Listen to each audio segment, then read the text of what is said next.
É isso aí, galera, mais um exercício. Um estudante de física criou uma escala grau X.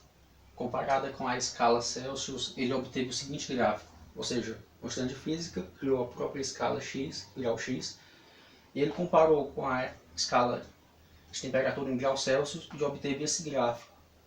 A questão pede o seguinte: qual é a equação de conversão entre as duas escalas?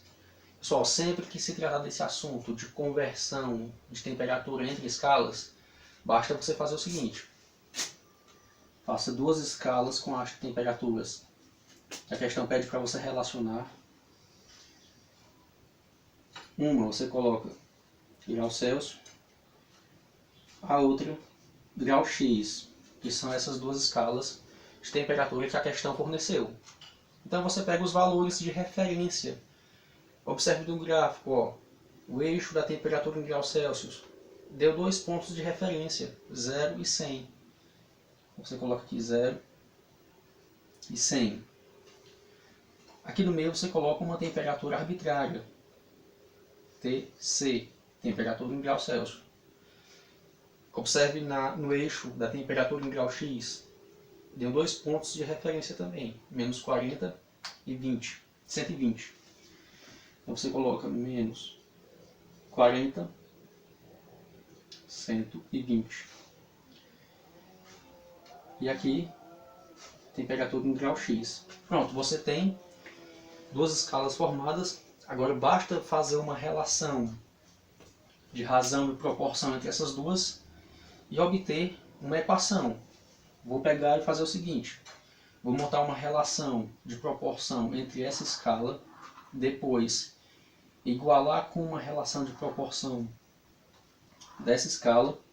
Então vai ficar o seguinte: pegar Tc menos 0, temperatura em graus Celsius, menos 0, vou dividir por 100 menos 0. Vou igualar a relação de proporcionalidade que eu vou obter dessa escala.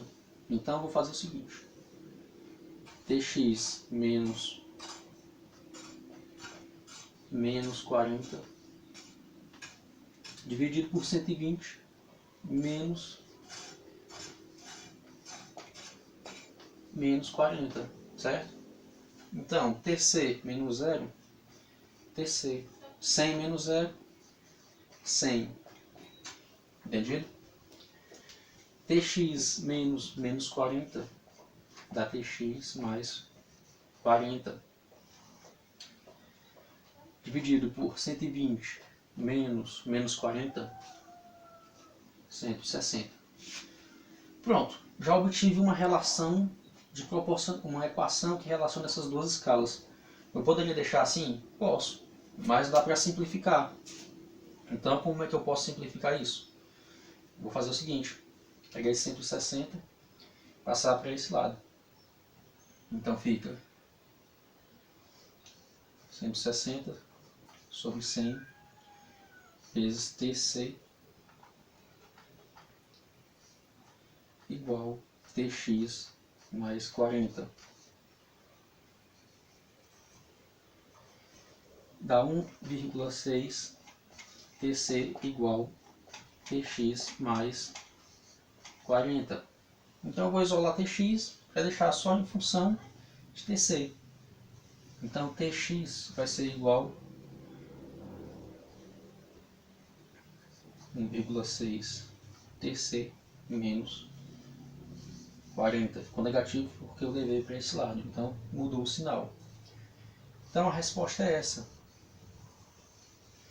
Essa é uma equação de como que você vai poder converter a temperatura em grau X e em grau Celsius. Certo? Sempre que se tratar de conversão entre escalas, não tem erro. É só seguir esse método que vai dar certo. Então é isso aí, até a próxima.